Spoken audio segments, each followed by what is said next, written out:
Okay, so up till now, we've been focusing on the generalistic layout of the plan view, the top view, as well as the elevations. And we now have enough to go on to be able to accurately determine the lintels. Now, for your sketch design, you've got a general number that you're going to be using, and for the most cases, it should still be good at this point. So I've thrown on some basic dimensions, and the only really important dimensions are the center spacing of the posts and then the actual overhang. Now, once these posts are placed in the deck, you're not going to move them. So the dimensions after the posts are placed are relatively always from the posts themselves.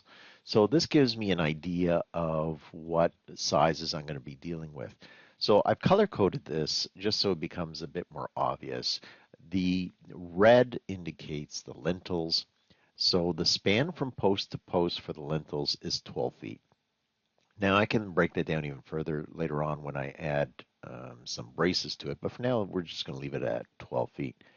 The ceiling joists themselves are 13 feet, 2 and 3/8 of an inch. Remember, we always have that 2 foot overhang that we don't have to account for when we're determining spans. The difference here is we're looking at a different table to determine each one of these two. Imagine, if you will, and I've moved further with the drawing just so you can see it, the lintels themselves will actually carry the joists, and then the joists themselves have no load other than themselves. So the weight of the joist sits on the lintel. The lintel then gets transfers its load into or onto the post. So we have to really be concerned more of the lintel than anything else. Plus, sometimes we may add extra items on here, whether it be an extra layer of lattice work or trellis work or anything like that. So the lintels themselves will actually be looking at a different chart than we will for the actual ceiling joist. So I have the chart. I'm going to be moving it over here so we can all view it.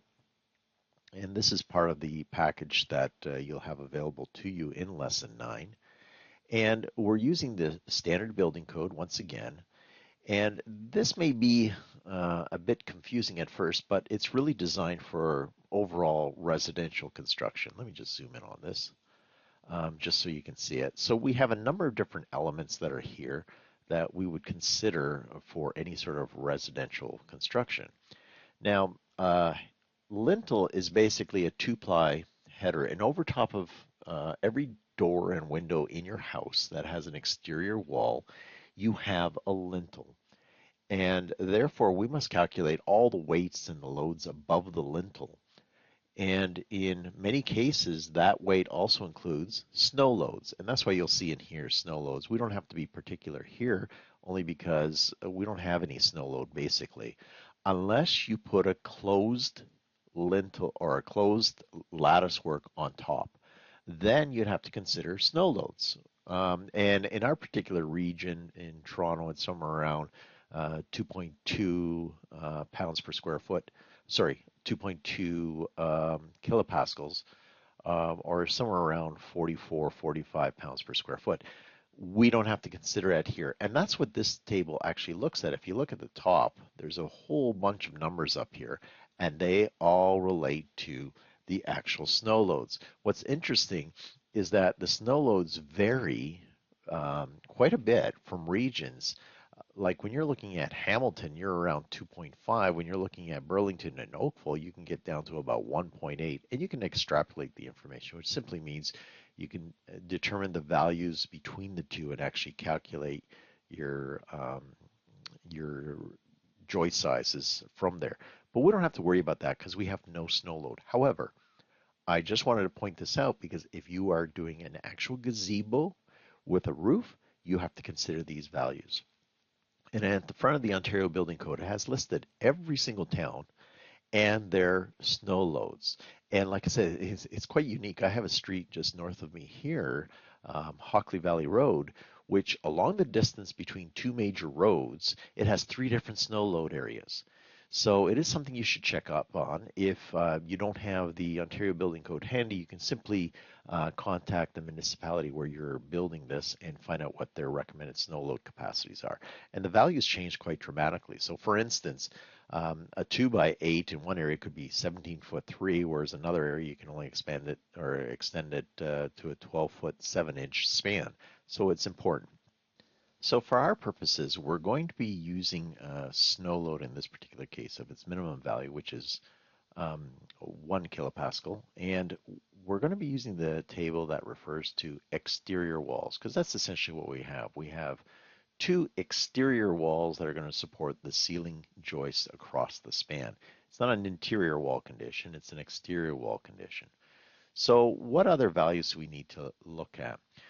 The first one that's up here says limited attic storage space. This isn't something that somebody's going to be walking on. So we don't have a limited attic. And that's what an attic refers to. It's something that allows people to store things on top. You're not going to have anything on top of your pergola in this particular case.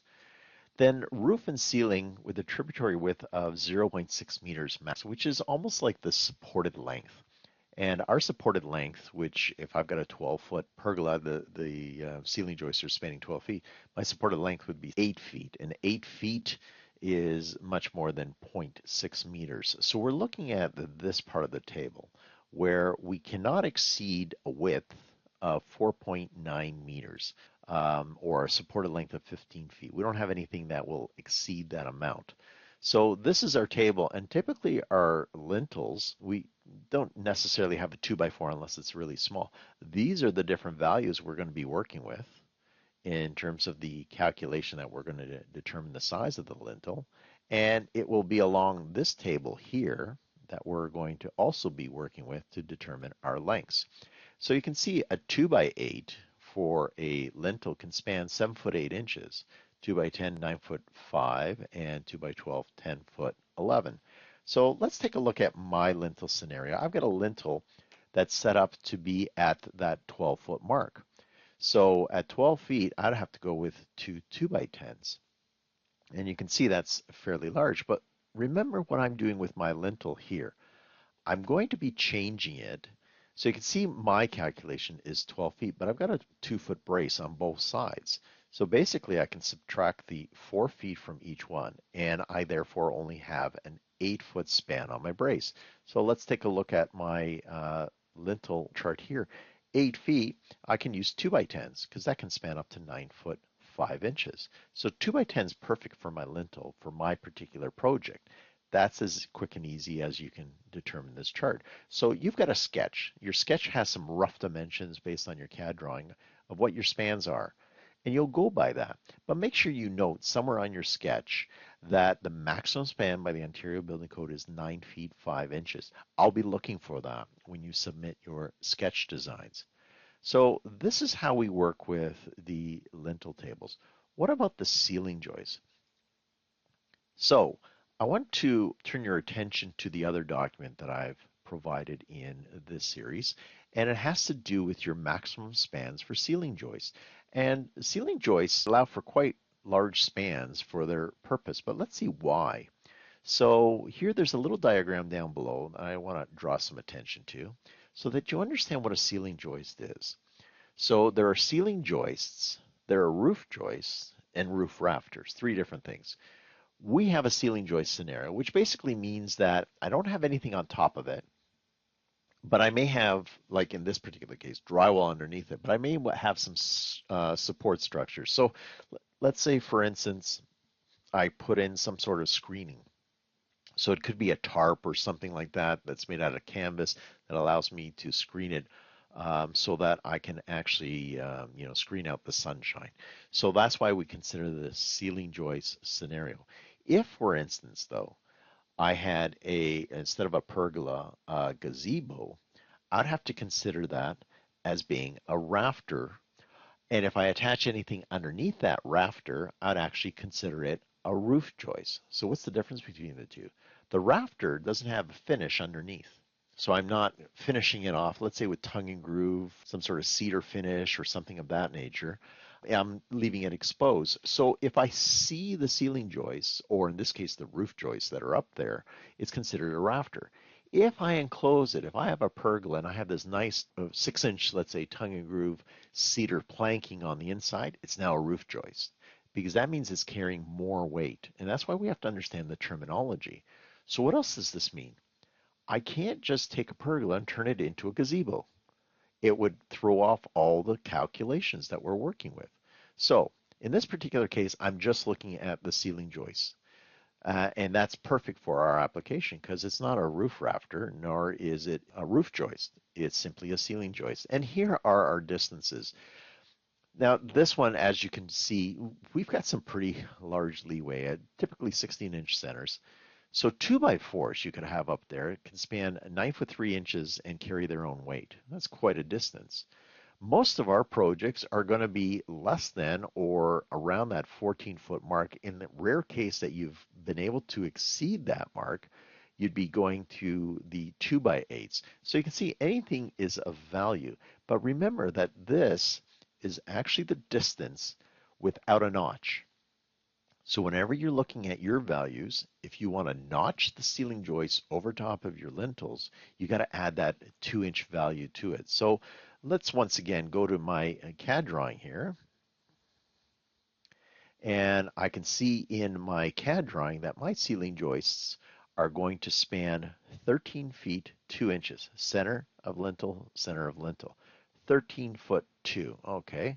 So if I go into this table here, 13 foot 2, well, 14 foot 7 I can use a 2x6, but if I want to add that 2-inch notch, I'm actually using a 2x8. And the 2x8 with a 2-inch notch becomes a 2x6, and therefore I can span that 14 foot 7. So the 2x8 is perfect for my particular application. And when I went to actually design my project, that's exactly what I used. I used 2x10 lintels. That's why it shows 9 1/4.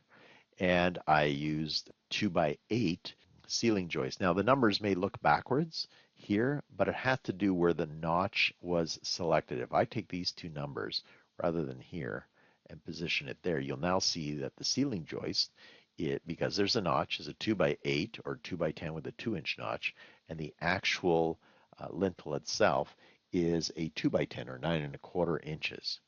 So when you're looking at your particular project, even at the sketch design stage, you can quickly select one of those two elements and look at the charts, figure it out, add the value to your sketch design, and then simply identify in the code what the maximum is. So once again, put in your value and then in brackets what the maximum span is for your project.